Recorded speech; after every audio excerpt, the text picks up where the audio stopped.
दोस्तों, महाभारत में द्रौपदी के चर्चे तो आपने बहुत सुने ही होंगे। द्रौपदी पांचाल देश के राजा द्रुपद की पुत्री थी, इसलिए उसे पांचाली भी कहा जाता है। राजा द्रुपद ने द्रौपदी को कुरुवंश के नाश के लिए यज्ञ से उत्पन्न करवाया था, इसलिए उसे याज्ञनिक भी कहा जाता है।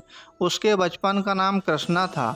लेकिन आज जानेंगे द्रौपदी के पूर्व जन्म से जुड़ी हुई कहानी और उसको क्यों मिला था 5 पति होने का वरदान। द्रौपदी पूर्व जन्म में मुग्धल ऋषि की पत्नी थी तथा यज्ञदत्त चतुर्वेदी की पुत्री थी। उसका नाम इंद्रसेना था। उसके पति की अल्प आयु में मृत्यु हो गई थी। पति की मृत्यु के उपरांत उसने पति को पाने की कामना के लिए कि विश्वामित्र की सलाह से कठोर तपस्या की।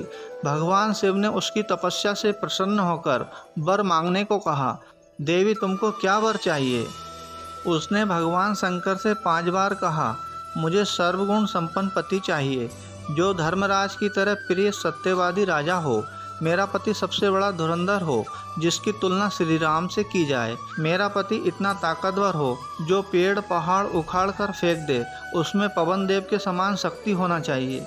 मेरा पति दुनिया का सबसे सुंदर, कामदेव से भी ज़्यादा सुंदर होना चाहिए, और वो पशु प्रेमी हो, सभी जीवों पर दया का भाव रखने वाला हो। मेरा पति दुनिया का सबसे बड़ा ज्योतिष हो और सबसे बड़ा सहनशील हो, और सभी प्रकार की बीमारियों का चिकित्सक भी हो। जब यह द्रौपदी तपस्या कर रही थी, तब वह 1629 साल की थी। भगवान शिव जी ने कहा, देवी, इतने गुण एक व्यक्ति में होना संभव नहीं है, लेकिन मैं तुम्हारी तपस्या से प्रसन्न हूँ और तुम्हें अगले जन्म में 5 पति होने का वरदान देता हूँ, और ये सभी गुण उनमें होंगे। हे प्रभु, मैं तो एक पति के लिए तपस्या कर रही थी, आपने तो मुझे 5 पति देने का वरदान दे दिया। मैं 5 पतियों का क्या करूँगी? भगवान शिव जी बोले, जो तुमने मांगा हमने दे दिए, किंतु तुमने पति पाने के लिए इतना कठोर तप किया है, तो मैं आने वाले द्वापर युग में ये वरदान देता हूँ। जब भगवान श्री कृष्ण धरती का भार हल्का करने के लिए जन्म लेंगे, तब उस समय आप एक तरुणी कन्या के रूप में अग्नि से उत्पन्न होगी। तब तक तुम अग्निदेव के संरक्षण में देवलोक में निवास करो। भगवान कृष्ण आपको बहन मानेंगे और उनकी अनुशंसा पर ही तुमको तुम्हारे 5 पति मिलेंगे। तुम 5 पतियों वाली होकर भी हमेशा सती कही जाओगी और विवाह के रिश्ते को भी निभाओगी। तुम्हारा नाम 5 कन्याओं में लोग प्रातः काल लेंगे और उनके बिगड़े काम बन जाएंगे।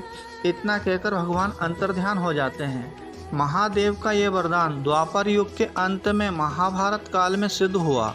जब एक बार गुरु द्रोण अपने बचपन के मित्र द्रुपद के पास उनके वचन का स्मरण करवाने उनके पास पहुँचे, तब उन्होंने भरी सभा में गुरु द्रोण को अपमानित कर उन्हें निकाल दिया। इसके पश्चात वो कुरुवंश के राजकुमारों की शिक्षा दीक्षा करने लगे, और जब उनका प्रशिक्षण पूरा हुआ, तब गुरु द्रोण ने गुरु दक्षिणा में द्रुपद को बंदी बनाकर उनके पास लाने को कहा। अपने गुरु के आदेश के अनुसार पांडवों ने द्रुपद को युद्ध में परास्त कर उन्हें बंदी बना लिया, जिसके पश्चात गुरु द्रोण ने राजा द्रुपद का आधा राज्य रखकर उसे आधा राज्य लौटा दिया और बोले, तुमने अपनी मित्रता और वचन का जरा भी मान नहीं रखा, परंतु मैं तुम्हारा आधा राज्य लौटाता हूँ, क्योंकि मित्रता सिर्फ बराबरी वालों में ही होती है। आधा राज्य मिलने पर द्रुपद क्रोधित हो गया और उसने गुरु द्रोण से किसी भी प्रकार से बदला लेने की ठान ली। एक बार याज तथा उपयाज महान कर्मकांडी भाइयों से उनकी मुलाकात हुई और उनकी खूब सेवा की, और एक दिन उनसे गुरु द्रोणाचार्य के वध का उपाय पूछा।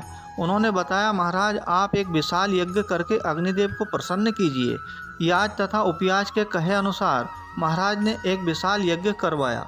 उनके यज्ञ से प्रसन्न होकर अग्निदेव ने उन्हें एक ऐसा पुत्र दिया जो संपूर्ण आयुध और कवच कुंडल से युक्त था। इसके पश्चात उस यज्ञ से एक कन्या उत्पन्न हुई, जिसके नेत्र खिले कमल के समान थे।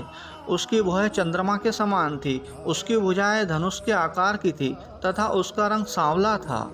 इसके पश्चात उसके उत्पन्न होते ही एक आकाशवाणी हुई, इस कन्या का जन्म अधर्मियों के संहार का कारण बनने हेतु हुआ है। इस कन्या को लोग युगों युगों तक द्रौपदी के नाम से जानेंगे। द्रौपदी को एक संपूर्ण आदर्श के रूप में बताया गया है, जिसने अपने बल और वैभव से 5 भाइयों को जोड़े रखा। मित्रों, यदि आप चैनल पर नए हो तो प्लीज़ वीडियो को प्यारा सा लाइक और सब्सक्राइब जरूर कर दीजिएगा। महाराजा द्रौपद ने द्रौपदी के विवाह के लिए एक स्वयंवर का आयोजन रखा। द्रौपदी के स्वयंवर का समाचार पाकर पांडव भी ब्राह्मण वेश में महाराजा द्रौपद के यहाँ आ पहुँचे। इस स्वयंवर में कर्ण भी आए हुए थे। द्रौपदी के स्वयंवर के लिए महाराजा द्रौपद ने एक शर्त रखी थी कि नीचे रखे जलकुंड में देखकर ऊपर लगी घूमती मछली की आँख को जो भी योद्धा अपने बाण से भेद देगा, उसी से द्रौपदी का विवाह होगा। स्वयंवर में मौजूद कोई भी योद्धा ऐसा नहीं कर पाया।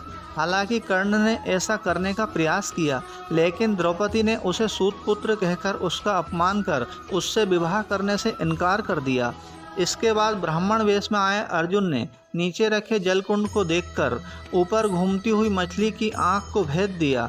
इस तरह से स्वयंवर की शर्तें पूरी करते हुए अर्जुन का विवाह द्रौपदी से हुआ। अर्जुन से विवाह करने के बाद द्रौपदी पांडवों के साथ उनके घर आ गई तो उन्होंने अपनी माँ से कहा, माँ देखो माँ, हम क्या लाए हैं। ऐसे में उनकी माँ कुंती ने बिना देखे ही कह दिया, आपस में बांट लो।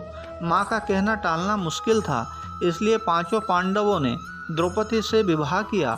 इस तरह से द्रौपदी को पूर्व जन्म में महादेव द्वारा मिले वरदान का फल प्राप्त हुआ और वे सभी उसके पति माता कुंती के पुत्र वरदान स्वरूप माता कुंती को यमराज द्वारा युधिष्ठिर, पवन देव द्वारा भीम, इंद्र द्वारा अर्जुन, सहदेव और नकुल अश्वनी और माता माद्री के पुत्र थे जिसे वरदान स्वरूप मिले। मित्रों, यह जानकारी आपको कैसी लगी आप अपने कमेंट में ज़रूर बताइएगा और आपके बेशुमार प्यार और पूरा वीडियो देखने के लिए बहुत बहुत धन्यवाद।